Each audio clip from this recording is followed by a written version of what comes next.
Good morning, ladies and gentlemen. Welcome to the Cabinet meeting of the Cabinet of Staffordshire County Council today, Wednesday the 19th of January 2022. First item on the agenda is apologies for absence. Mr. Bradbury, do we have any apologies for absence? Good morning, Leader. No, I'm not in receipt of any apologies for this morning's meeting. Thank you. Agenda item number 2 is declarations of interest in accordance with Standing Order 16. Do we have any declarations of interest? For the record, there's no indications. Item number 3 is decision notice of the meeting held on the 15th of December 2021. Can I sign that off as a correct record? Councillor DeVille, thank you very much indeed. Item number 4 is the leader's update. Colleagues, the rapid spread of Omicron variant is placing huge demands on the local NHS, on schools and businesses across Staffordshire.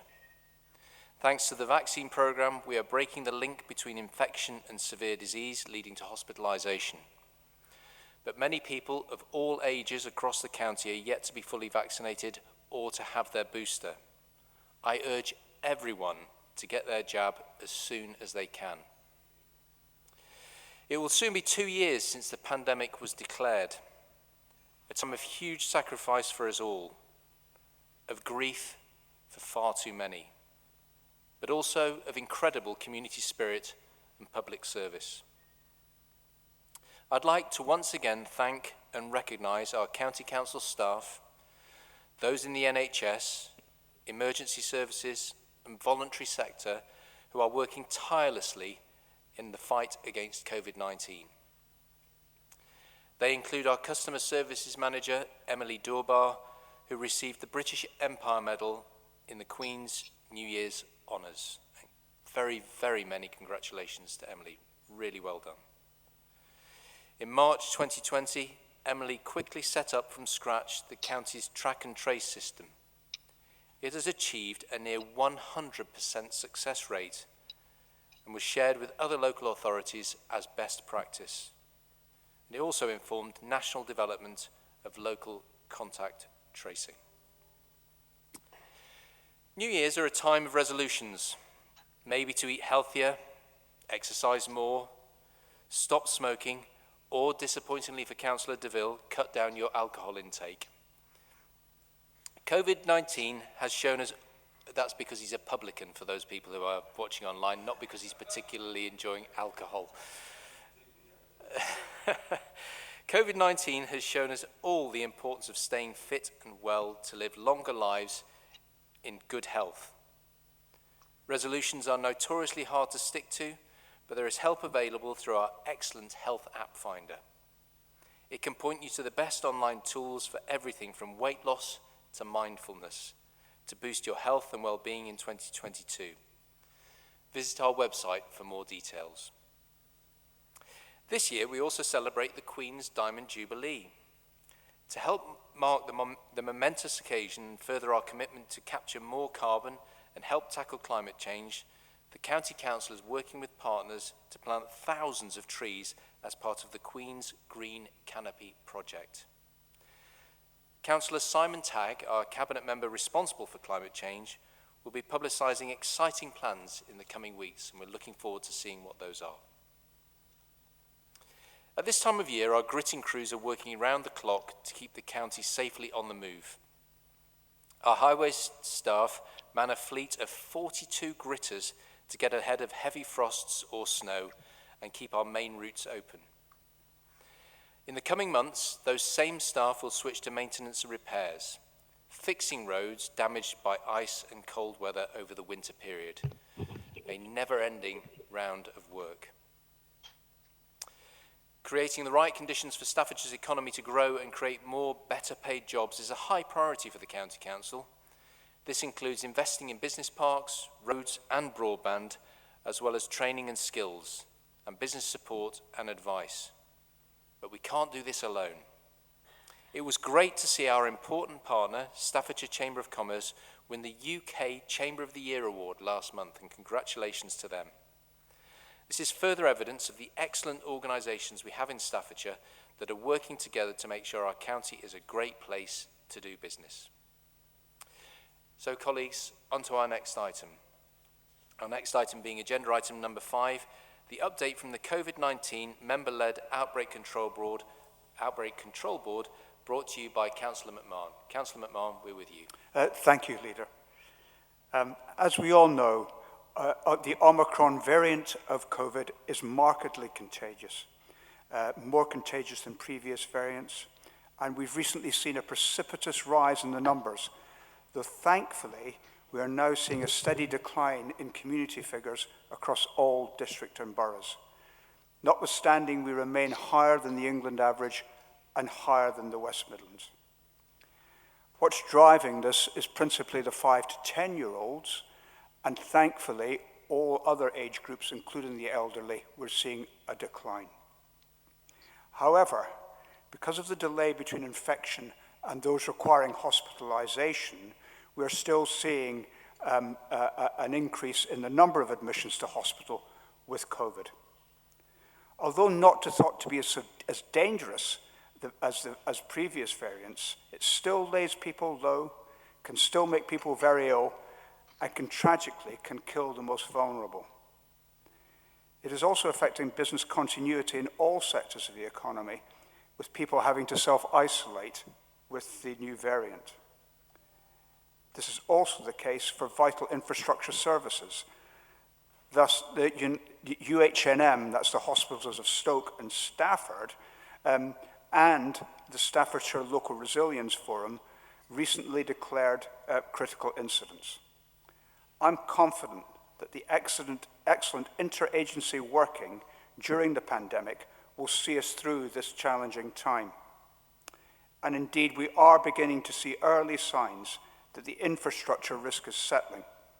We're seeing light at the end of the tunnel.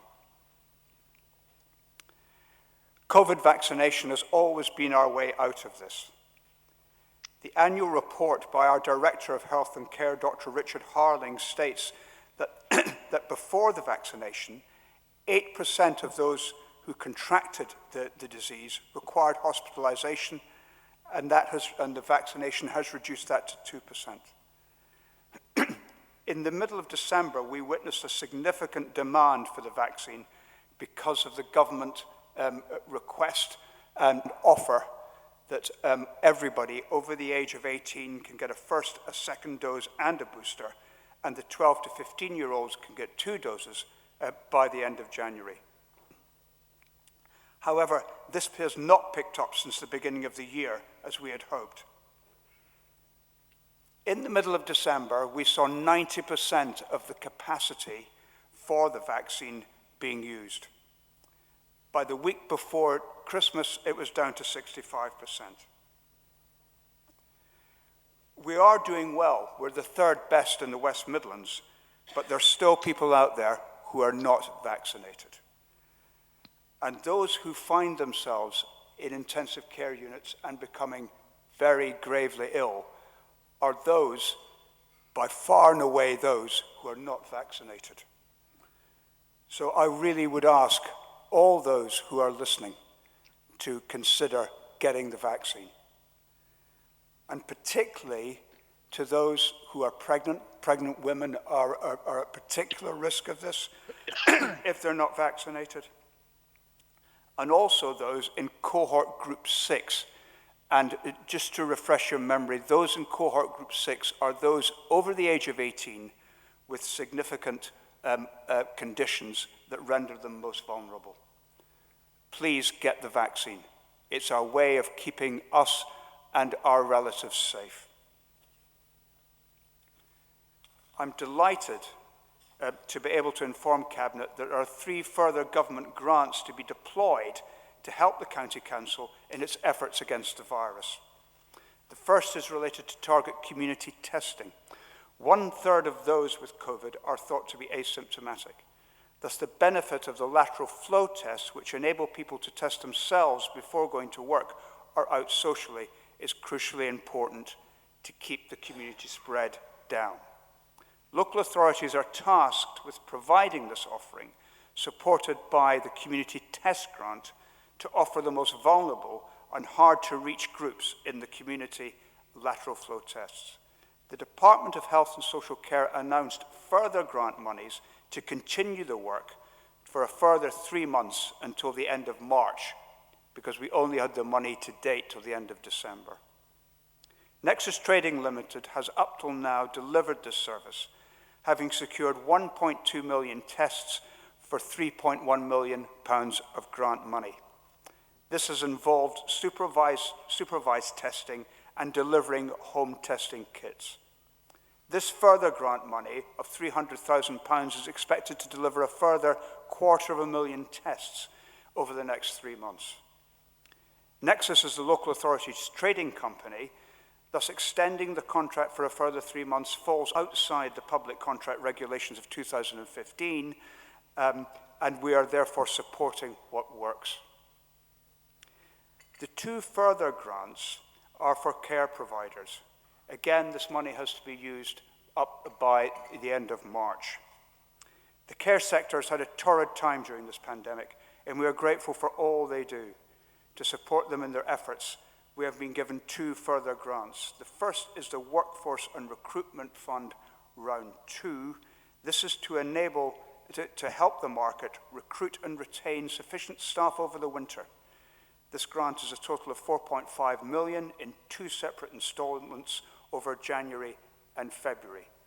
And you will see from the paper where this money will be deployed. It will be deployed where we've shown recently that these things work. So we're putting the money where it's worked before in the expectation that it will work again and improve and maintain stability in the market. The second one is a further round of the Infection and Prevention Control Grant. We do not have the details of the grant conditions, but the Director of Health and Care received a letter last week from the Department of Health and Social Care stating that the conditions were broadly similar to previous grants. The national grant is 60 million, and we expect to see somewhere in the region of 900,000. The proposal for these funds, as highlighted in the paper, is again resourcing schemes that we already know have worked and have served us well. So finally, if I may, the Cabinet is asked to note the update of the Local Outbreak Control Board, approve the extension of the contract with Nexus Services Limited until the 31st of March 2022 to provide targeted community testing in line with the government's requirement to sustain and extend this programme. 3, to approve the proposals for expenditure of the Workforce and Recruitment and Retention Fund Round 2 and the Infection Control Fund, further grants to care providers. Thank you, Leader. Thank you, Councillor McMahon. Councillor DeVille. Yeah, thank you, Chairman. Very happy, Mr McMahon, to note the contents of that report. May I also, Chairman, take the opportunity again of thanking Mr McMahon for not only his efforts and his work, but his dedication to fighting this virus on behalf of this Cabinet and on behalf of the County Council working with our partners. Thank you very much for your continued work and your dedication. May I also, Chairman, just from an administrative point of view, please ask Mr Bradbury if he'd record my interests being a director of Nexus. I know there's no decisions made, but Nexus has been mentioned, and if Mr Bradbury would record my interests, I'd be grateful. Thank you, Mr McMahon. Thank you, Chairman. Councillor Jessel.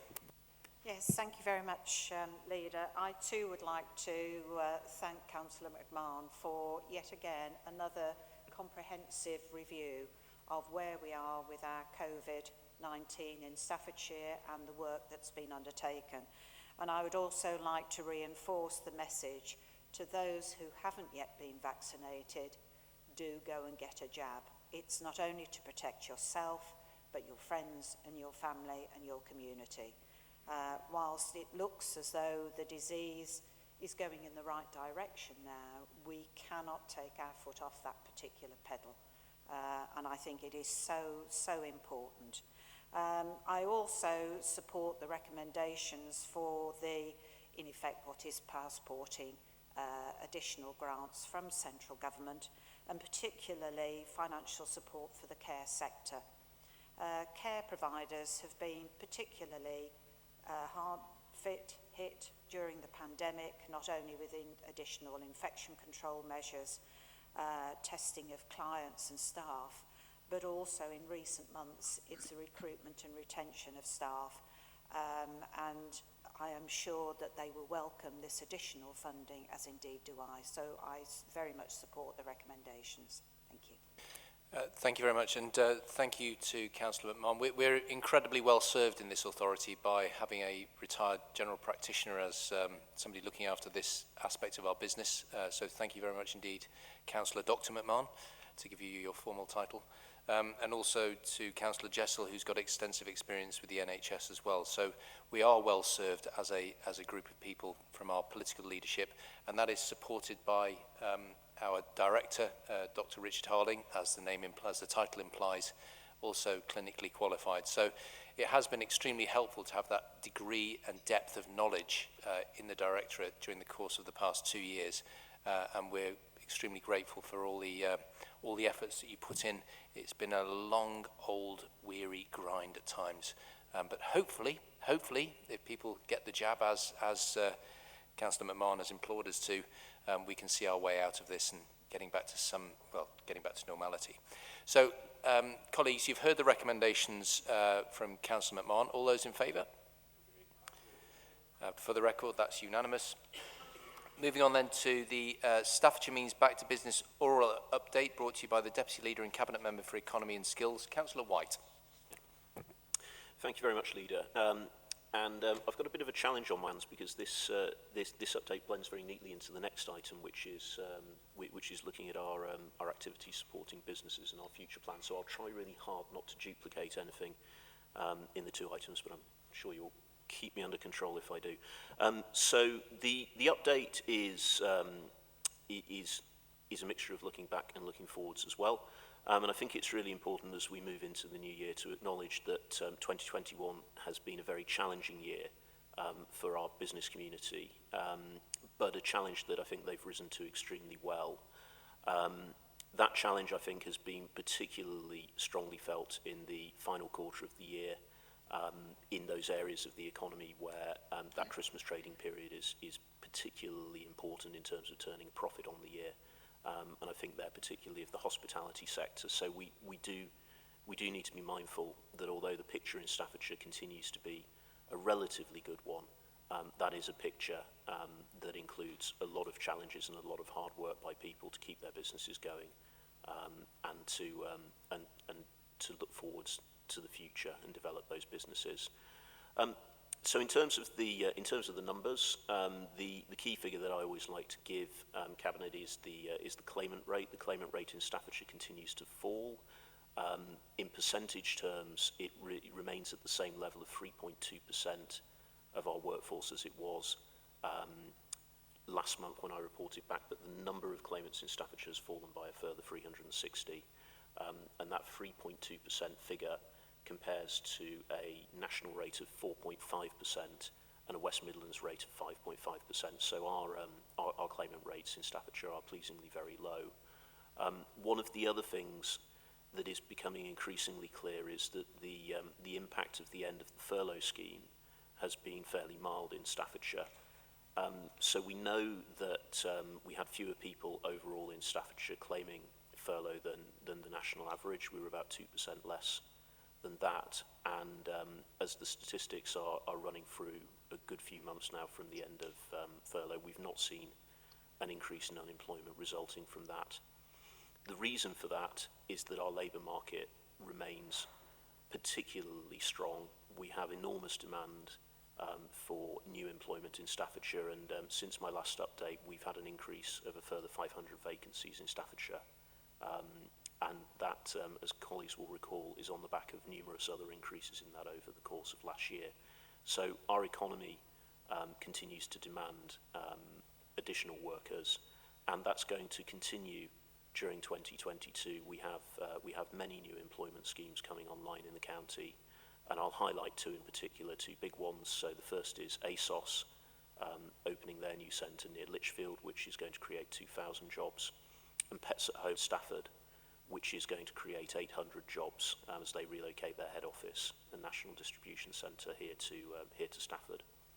And looking forward, we're looking to do more of the same. So towards the end of last year, Cabinet agreed the investment in bringing forward the Chatterley Valley site in Newcastle District. That's a site that's been waiting to be developed for many years, with some difficult conditions under the ground because it's a former mining area.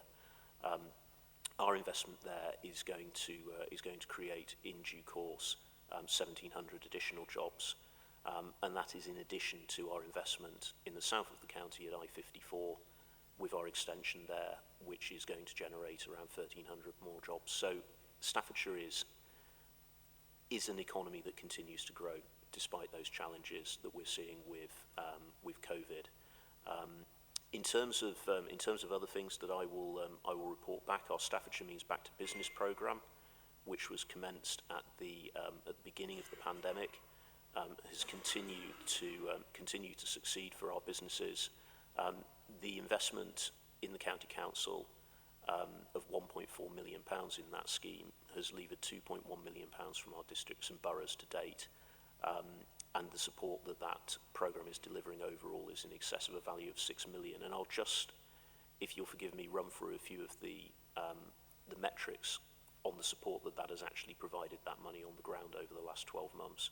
So we have secured 290 new apprenticeships, 250 companies supported with free training to help them to deal with the COVID restrictions. Nearly 300 students have registered with our Ignite learning platform to become entrepreneurs, to start their own businesses, and 7,000 students have received our Ignite lesson plans. I remind colleagues that Ignite is for college leavers, so it's 17 and 18-year-olds, with hundreds of them looking to start up their own businesses.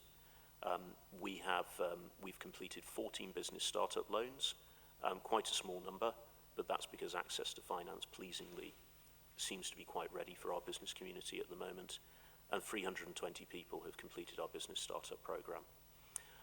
The other big initiative that we set up with partner organisations at the start of the pandemic is our county-wide redundancy and recruitment task force, and I'm pleased to say that the primary activity of that we anticipated, the redundancy support element, is now in very limited demand indeed, and we'll be talking a little bit later in this cabinet about our investment in the other side of that equation, which is jobs brokerage and helping people to match up their skills to the many jobs that we have available in the county.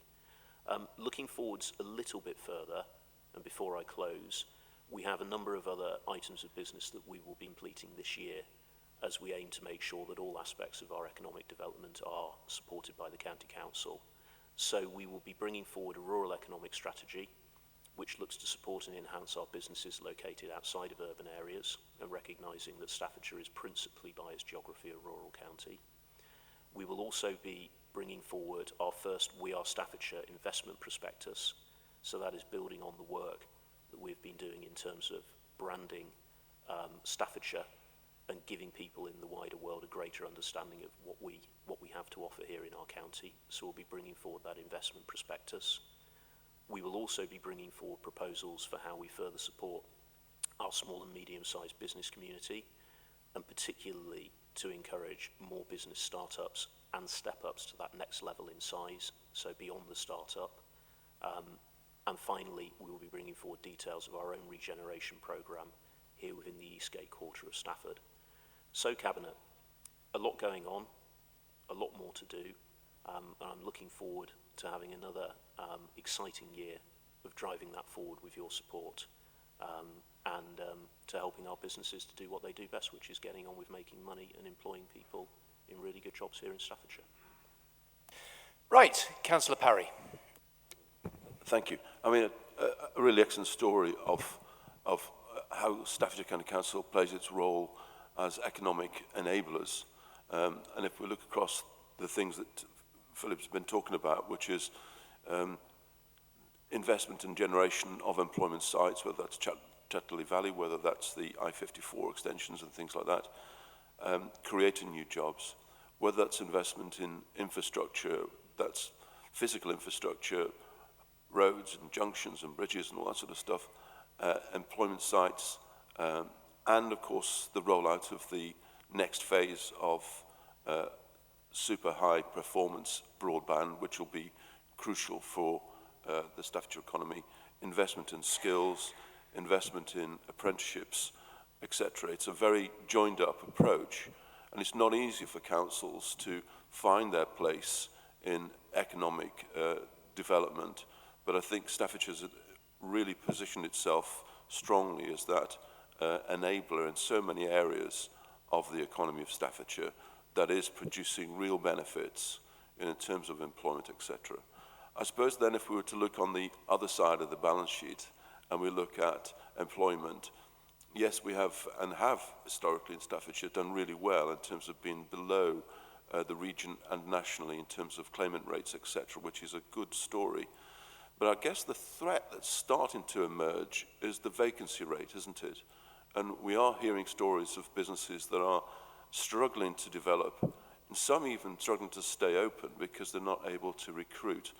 And there is that now competitive, I guess, element, which is in some ways an advantage, particularly if you're seeking employment, that you know, there is competition for labour now, which is a healthy thing.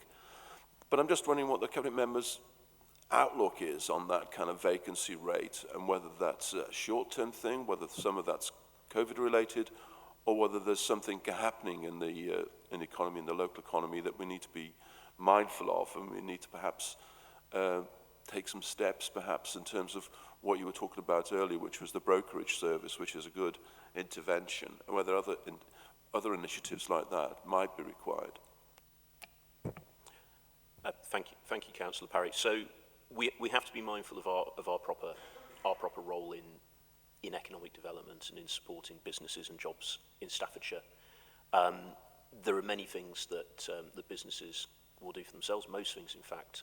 There are some things that are properly the place of central government to do, which is why I've not talked about fiscal policy, monetary policy, and inflation, for example, in my update. Those are areas for others to deal with. The linking of people with the job opportunities we have here in Staffordshire, I think, is squarely our business.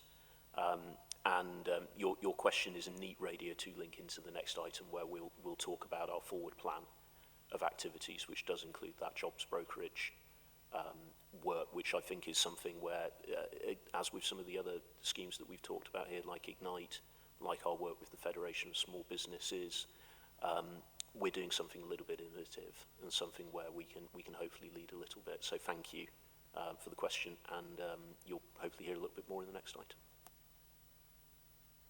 Thank you. Councillor Jessel.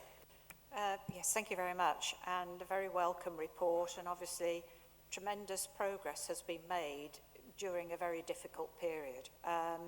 The one plea I would make, I note the report mentions quite rightly the strategic importance of the A50, A500 corridor, and obviously the potential that it has for the future.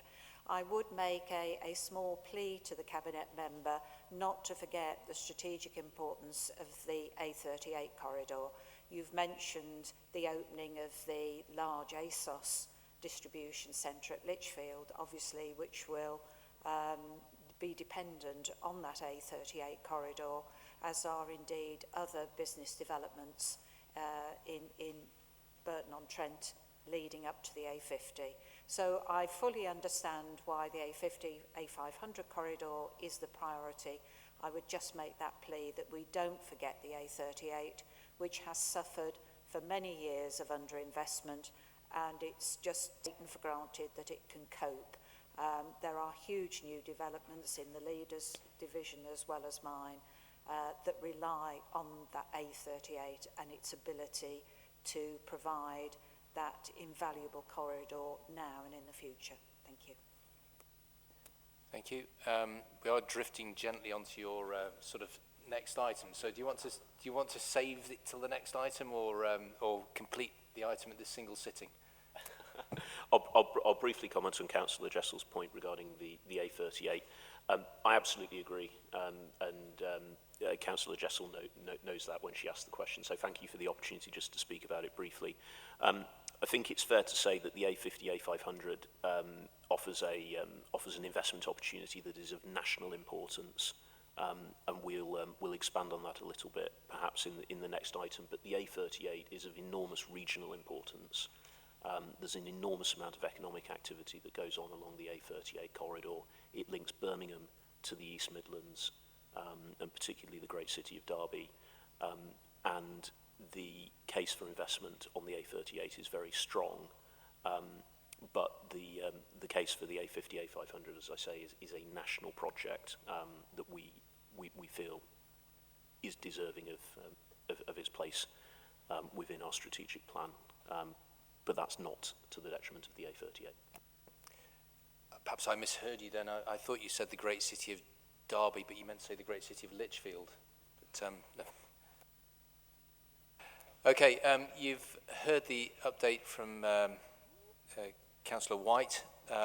There are no recommendations with this update. So we'll move on to agenda item number 7, which is economic recovery and growth, enhancing delivery. So if you didn't hear it last time, you're going to get to hear it this time. Councillor White, we're back with you. Right, I'll try and avoid it sounding like there's an echo in the chamber that sort of has about a 10-minute delay on it. So this is an incredibly important item, and all of the economic updates that I deliver are in part enabled by our strategic planning and the work that we do, both over the short, the medium, and the long term, to do those things that the county council needs to do to support our businesses and support our economic growth. So the purpose of this item is for Cabinet to consider the work that we've done over the last 12 months using the additional £1 million per annum that was set aside in our budget on the 6th of January 2021, and then to confirm that Cabinet is satisfied with the priorities that we're setting for the coming year for the use of that money.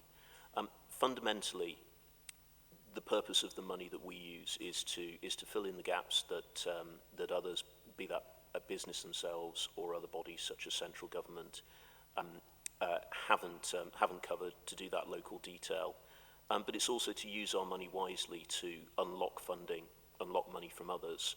And we've got a really strong track record in Staffordshire where our economic growth programme through the County Council consistently unlocks around £7 of external funding for every £1 that we invest here of taxpayers' money. That's a really, really strong return on our investment, and we will look to continue that in the years to come. So the detail of that, I'll quickly go through what we spent the money on over the last 12 months, but then I'll focus in particular on looking forwards.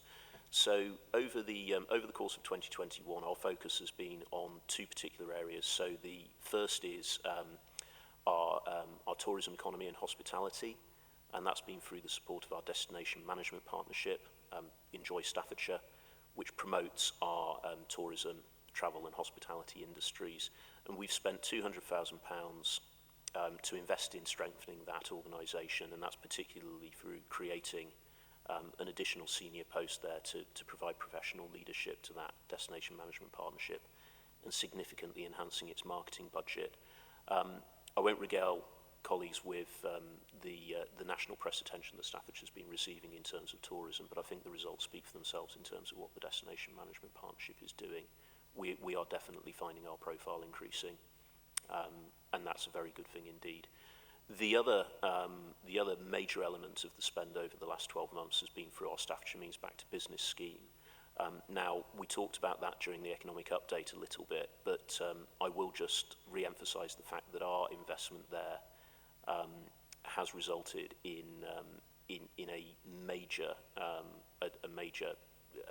matched investment from others, which totals around £6 million. And I talked about the metrics of what that's achieved in the previous item, so I won't talk about them now, but it has done a great deal. The other thing that I will just mention is our success in bidding for money through the Community Renewal Fund, which was essentially a bid that said, this is what we're already doing.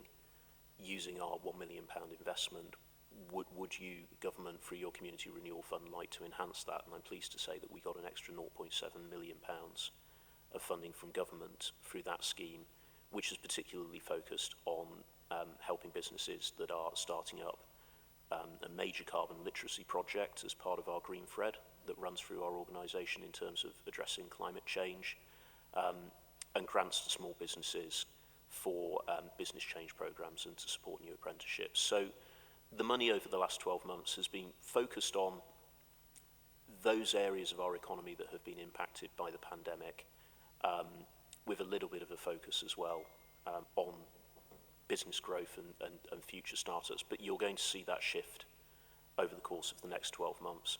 So moving on to the future proposals, we have 6 priorities that I would like Cabinet to endorse for the next 12 months, and those are that we focus our investment on supporting the regeneration and transformation of our town centres, enabling infrastructure for economic growth through ready-to-fund projects. So that's making sure that as government comes up with these schemes, such as the Community Renewal Fund and schemes such as Future High Street Fund, Town Deals and the Levelling Up Fund, that we have bids ready to go so that we can win that funding. And I remind colleagues that we've secured around £130 million of investment through those schemes into Staffordshire's towns over the last couple of years. So there's an enormous amount of gain for Staffordshire there to be had if we have the right bids. Thirdly, it's developing and implementing programmes to make Staffordshire one of the best places in the country to start up or step up a business. Fourth, it is to encourage the development of a highly skilled and better paid workforce. Fifth is the development of the A50-A500 Strategic Investment Corridor, a nationally significant opportunity to link some of the best global manufacturers that the UK has to offer, together with innovation in hydrogen, both for transportation and for home heating. And finally, to invest in activities that support our drive towards net carbon zero. So those are the priorities that I would like Cabinet to endorse. In terms of activities, the key activities that we will utilise that budget for over the course of the next 12 months will be a further investment in our capacity to support the regeneration of our town centres, further investment in our Staffordshire Means Back to Business programme, and crucially, further investment in our jobs brokerage service, which was Radio T-Link rather nicely in the last agenda item. Now that is a pilot that we want to develop for an online platform supported by skilled jobs advisors who will help link people in Staffordshire with those jobs that are available out there. And the key thing with this is it's the blend of that online platform, which is the most efficient way for people to find their way to the jobs that they're interested in, but to combine that with people who are actually going to support the activities of both individuals who are looking for jobs, but also businesses that are looking for employees. So it's a really nice blend, we think, of using the best of technology, but also using the best of what human beings can do, working with each other to help join those dots. In addition to that, we're going to be investing in a new strategic corridors team, and you'll note the name of that team, Councillor Jessel, so it is a strategic corridors, plural, team, with its first focus, though, being promoting the opportunities of the A50-A500 corridor to government. That, I think, covers all the major items in the proposals, so I will leave it there and invite questions, if I can, Leader. Councillor Tagg. Thank you, Leader. Yes, a really important report that we're bringing today, and I think I'd like to concentrate on 3 areas, really, some which the Deputy Leader has touched on. I think that 130 million investment within Staffordshire through the town deals, through the Future High Streets Fund and Levelling Up funds are really crucial. And I think this next year is the delivery on those. We've made the bids across the towns and the districts. Now's the time to deliver on those. I think the County Council has a key role to play in that, along with the districts and the town deal boards across the county. And a really exciting period. I mean, we shouldn't stop talking about this because this is an amazing investment which we've never experienced before. And I think, you know, during the years in the European Union, we never received this money in Staffordshire. During 13 years of a Labour government, we never received this money in Staffordshire to invest in our towns and in our communities. So I think it's a tribute to the government at the moment that this levelling up agenda has been brought forward. And, you know, certain people are under a lot of fire nationally at the moment. We shouldn't forget that this is a step change, a generational change, a once-in-a-lifetime opportunity that's come about in the last couple of years. Secondly, we've already touched on the A500, A50 corridor. Obviously, Newcastle District is right at the end of that A500 corridor as it reaches junction 16. And I think it's really crucial for jobs and skills that that corridor is developed, and we do that in partnership with the City Council, with others as well, to bring those jobs and skill jobs, as we've done with Chatterley Valley, further along that corridor as we go to junction 16. An ideal place for expansion of jobs in that area.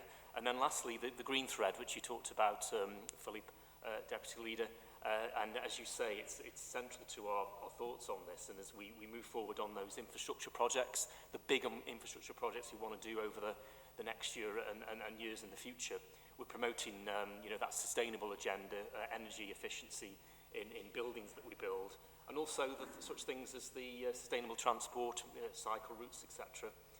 And we're embracing all that, and we're putting that into these plans as we move forward. So I think an excellent report, and something which sets us well for the future. Spending the money that's been invested in the area, but also doing it in a sustainable way that reduces our carbon and protects the environment. Thank you. Thank you very much. Councillor Sutton. Yeah, thank you, Leader. I just wanted to echo really some of the thoughts of the Deputy Leader and what has just been said by Councillor Tagg.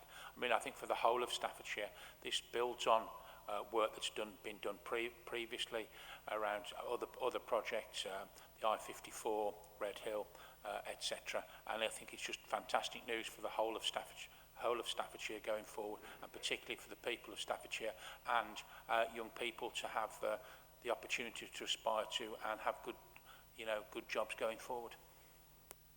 Thank you. I see nobody else indicated. Do you want to come back briefly, Councillor White? I'll just thank colleagues for those comments.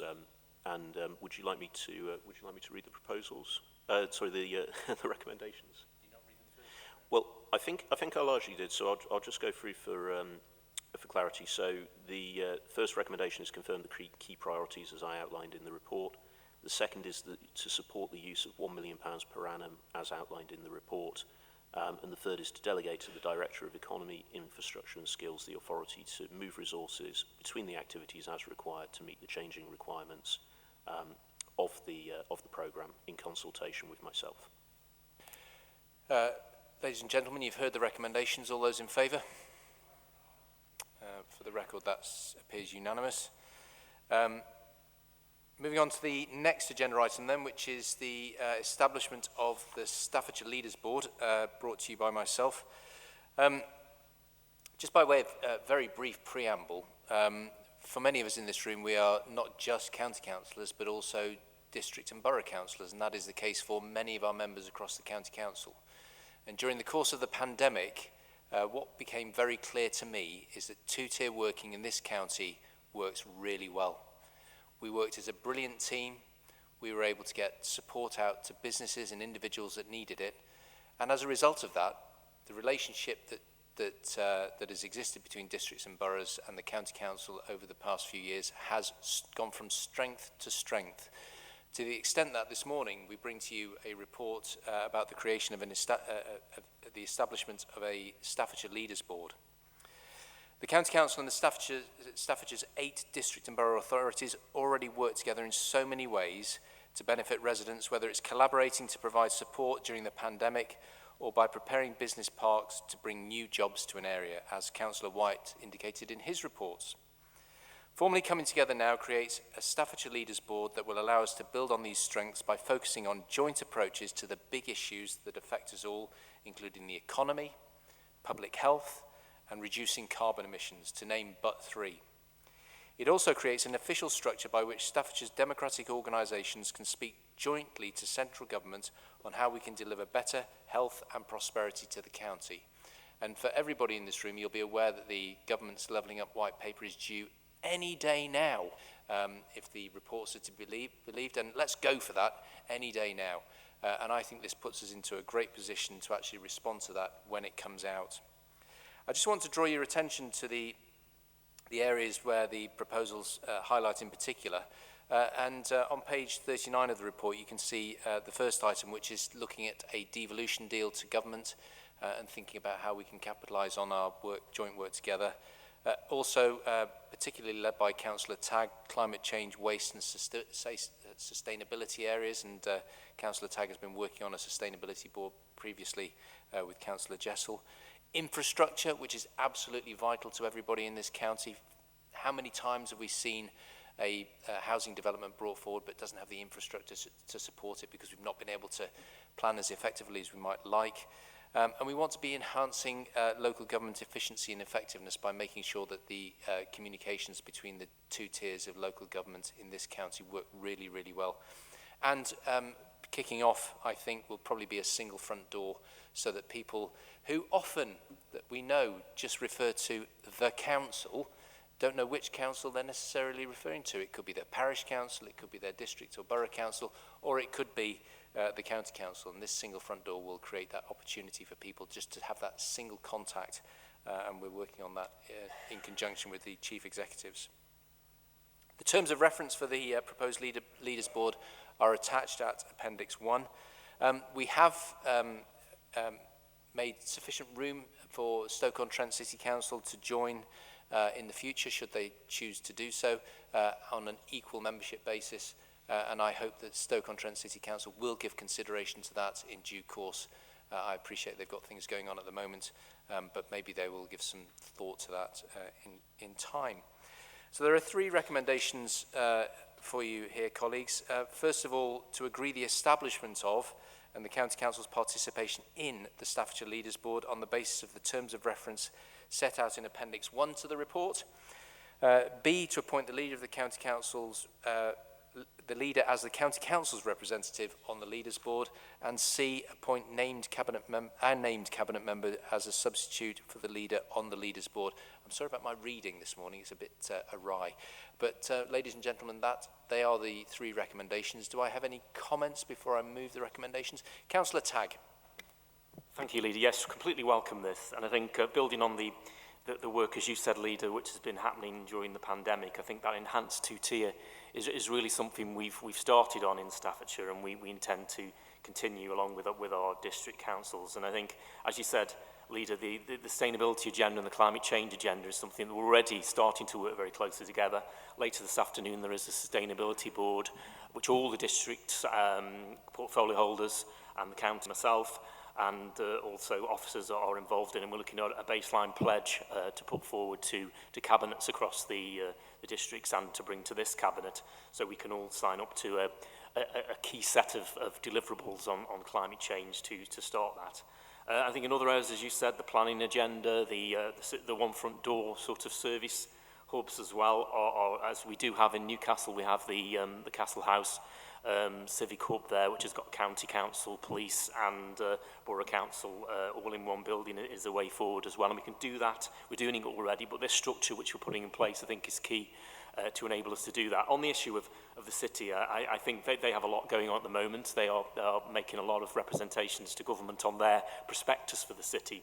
I think we should allow them to get on and do that. And where there is any crossover and synergy, perhaps in transport, we can work together on them. But I think this is enhancing the two-tier, which involves the top tier authority, the County Council, and the districts as the other tier as well as not forget as well our parishes as well, which should feed into this as well as part of the whole picture. So completely endorse it, and I agree with the recommendations, obviously for you to be the leader of the Leaders Board, and I think that's quite appropriate that the county takes the lead in this. Thank you.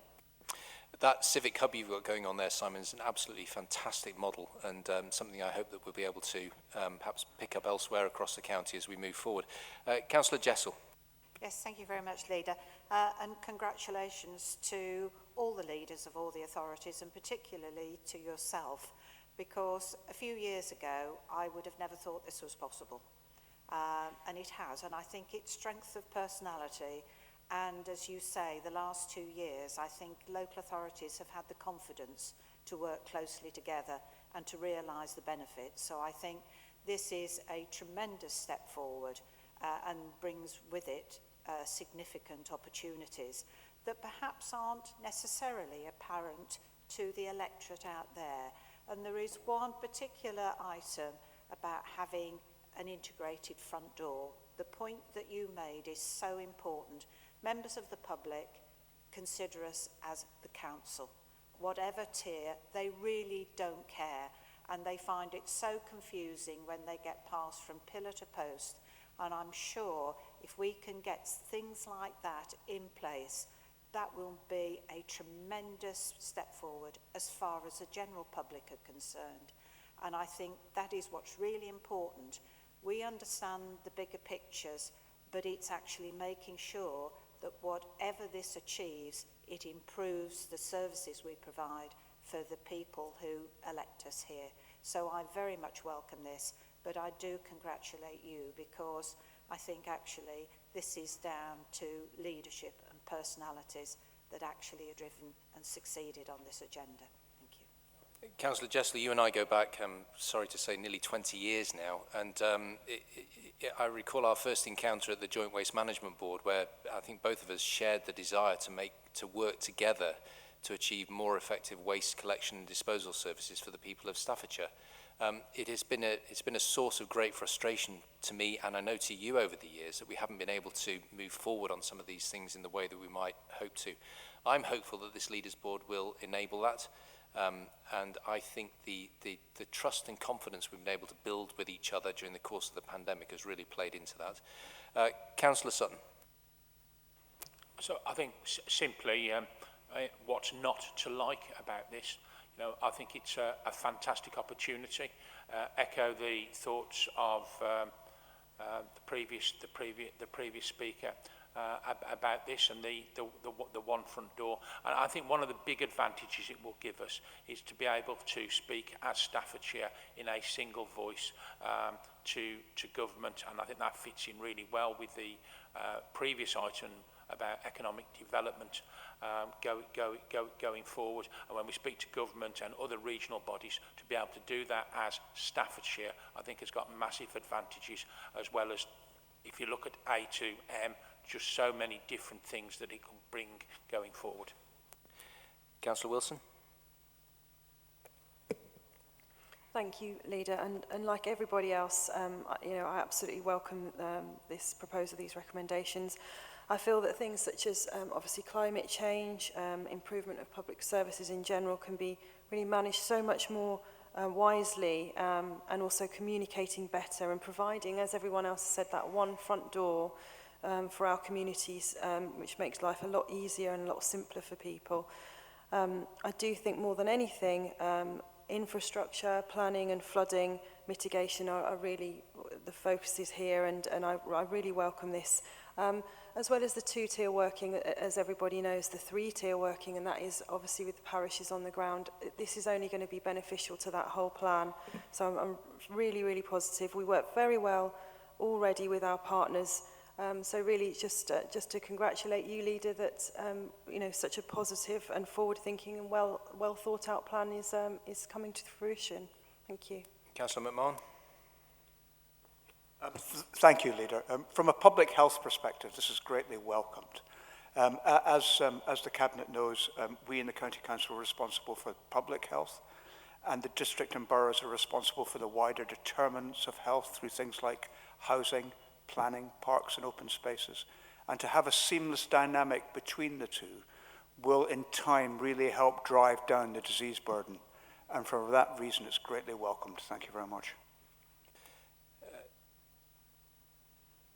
Councillor Williams.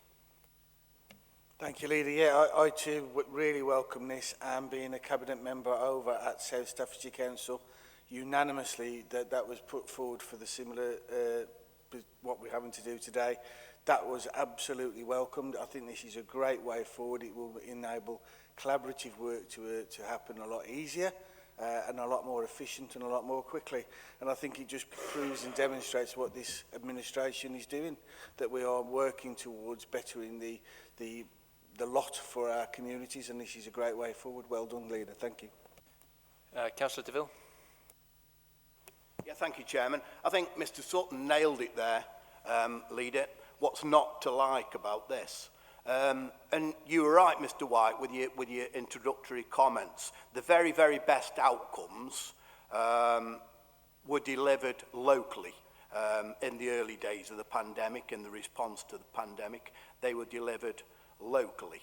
And the very best way, Chairman, of facing the undoubted issues that we face and the ongoing challenges is in a partnership basis. The very best way of looking at the many opportunities that we have with regard to infrastructure, with regard to our economy, and with regard to our environment, very best way of approaching and enjoying those opportunities and making the best of the opportunities is working in partnership. So I warmly welcome this report, thank you, and I'm very happy, Leader, to support the recommendations. Thank you, Councillor DeVille. I am reminded of the efforts that districts and boroughs made to, for example, get grants out to businesses, and the speed at which they did it during the pandemic was absolutely phenomenal. And it was down to the local intelligence that the districts and boroughs had working in partnership. And then you contrast that with some of the efforts that central government made during the pandemic, and it just became clearer and clearer that local solution to local problems is exactly what we need, and this will make that or augment what we brought into effect over the past couple of years. Concluding with you, Councillor White. Thank you very much, Leader. This is a great initiative, and it is, in truth, it is crystallising many things that we started doing a few years ago, but I think it's very true to say that the experience of the last 2 years through COVID has driven the progress of considerably, and I think we've got a responsibility with all of the hardships that have come with COVID, that we also take the positive opportunities that have come from that, and I think that this is a very good example of that. We are working really well together as 9 councils in Staffordshire now. We're reducing the number of times that our citizens have to work out which of the councils they need to speak to about something, because we are increasingly speaking with one voice. This is a very good next step along that road. I noted your point about a white paper from government about local government reform, and all I can say is I'm very glad that in Staffordshire we are not waiting for that to come about. We are getting on with it and seizing the opportunities ourselves. I do have a sneaking suspicion that those who help themselves will probably get the most help from government further down the line, so it's good that we are getting on with it, and I'm very happy that that board will be under your chairmanship. Thank you. Ladies and gentlemen, you've heard the recommendations. All those in favour? For the record, that's unanimous. Moving forward then to the future commissioning arrangements for supported living services in Staffordshire. Councillor Jessel. Yes, thank you very much, Leader. A review's been undertaken to understand the current supported living arrangements in Staffordshire. An options appraisal has been worked through to understand what future options should be considered further with engagement from stakeholders. Supported living services are key to giving people with physical and learning disabilities and those with mental health issues the help they need and support to provide good quality care and to promote independence. The service currently costs £23.3 million, supporting 416 people and 53 care and support providers. There are currently at the moment different commissioning arrangements. There are 3 principal ones, plus the council has an in-house service, and there are also a number of ad hoc arrangements with no formal written contracts. The options appraisal so far has identified that there's no immediate requirement for additional accommodation. This work has been done in close collaboration with districts and borough councils, who are obviously well aware of future developments coming on stream. The aim of this work is to provide commissioning and contracting arrangements which simplify the current arrangements, which help to develop the market, to ensure that there is the required range of services available, and to maximise the quality and productivity of those services. The next steps are to engage with stakeholders to discuss the proposals that are set out in paragraph 19 of the report, and to further report to Cabinet in September with firm proposals following that stakeholder engagement. I can confirm that at this stage a briefing paper has been provided to the Health and Care Overview and Scrutiny Committee, and that obviously prior to the final report coming to Cabinet, that report will again be shared with that committee to take on board their comments and views. There are 4 recommendations which I will read out, but to enable this piece of work to be completed and to ensure a smooth transition, the current contracts, the recommendation is that they be extended for a further 12 months until September 2023. As I say, that will enable this piece of work to be completed and for there to be a smooth transition of arrangements. Happy to take any questions, and then I'll move the recommendations. You've heard the presentation of the report. Does anybody have any questions for Councillor Jessel? I would take that as an indication of a very comprehensively presented report, Councillor Jessel. I'll take that as a compliment. I would take it that way. Shall I read the recommendations? If you wouldn't mind, please, Councillor Indeed. Jessel. Cabinet members are asked to A, endorse the outcome of the options appraisal for future commissioning arrangements for supported living services in Staffordshire. B, approve engagement with stakeholders to discuss the options and proposals. C, request that feedback from stakeholders be used to refine the options appraisal and develop recommendations for future commissioning arrangements for supported living services in Staffordshire, with these recommendations to be brought to a future Cabinet meeting for approval. D, use the additional 1-year contract extension available in the current supported living contracts to extend these contracts until the 30th of September 2023. I so move. Thank you, Councillor Jessel. Ladies and gentlemen, you've heard the recommendations. All those in favour? Okay. Take that as that is unanimous. Thank you. Moving forward then to agenda item number 10, which is the forward plan of key decisions. First of all, in February, in public, we've got the potential joint coroner's service business case brought to you by the Cabinet Member for Communities and Culture, Councillor Wilson. We've got the business case for care home developments brought to you by the Cabinet Member for Health and Care, Councillor Jessel. Also in public, we've got the Integrated Performance Report, Quarter 3, 21-22, brought to you by the Cabinet Member for Finance and Resources, Councillor Parry, and myself. Then moving into the private agenda, Entrust Service Delivery Agreement. It says brought to you by the Leader of the Council, myself, but it's not actually. It's Councillor DeVille. That's your bag, old chap, so that's you that's bringing that one forward. Moving on then into March, we've got the, in public, High Needs Capital Funding Recommendations brought to you by the Cabinet Member for Education and SEND, Councillor Price. Also in March, the 2022-2023 Schools Capital Programme brought to you by Councillor Price. Unusually, this Cabinet meeting, Councillor Price, you haven't had a report to present, so it's a bit of a break for you for this month, but you're back on next month. In March, we've got Economic Strategy brought to you by the Deputy Leader of the Council and Cabinet Member for Economy and Skills, Councillor White. Then also in March, Bus Service Improvement Plan, Enhanced Partnership Plan for Plan and Scheme brought to you by the Cabinet Member for Highways and Transport, Councillor Williams. Councillor Williams. Sorry, Leader, can I just comment on the Bus Service Improvement Plan? As you're aware, the government last year gave us a very tight schedule to get a bus service improvement plan devised and an enhanced partnership. Coming this year, the budget has drastically changed to well below half of what was ever offered, and has now been told it will be targeted, and also the fact that now we will not know our settlement until April. So I would suggest that we delay this until after we know what the settlement will be and what the targets are now going to be set as. Mr. Tradewell, could you comment on that? Is that okay for us to?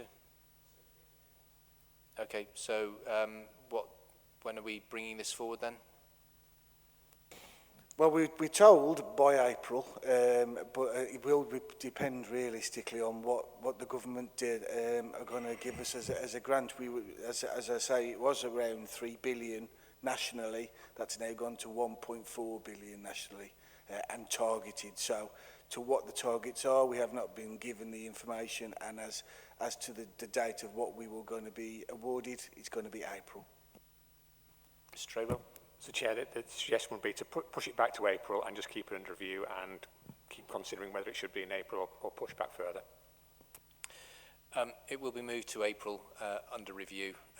Mr. Ayres, if you could keep us updated, please.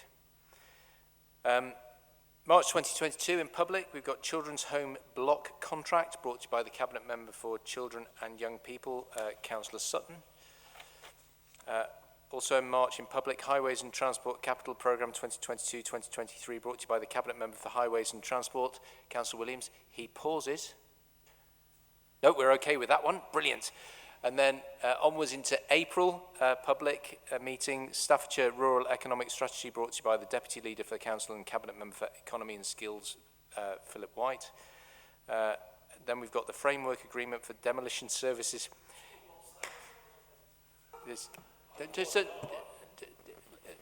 I'm almost quivering in anticipation of that one, Councillor Parry, so less mirth if you don't mind. Chairman, colleagues, I shall be bringing my wrecking ball to the April meeting, Chairman. That's just too good, Councillor DeVille. Top that. But anyway, the demolition services contract brought to us by Councillor DeVille and his wrecking ball in April. And then finally in April, we've got the Integrated Performance Report, Quarter 4, 21-22, brought to you by the Cabinet Member for Finance and Resources, Ian Parry, and myself. That is the forward plan of key decisions, ladies and gentlemen. And with that, thank you very much indeed for your contribution. I conclude the meeting.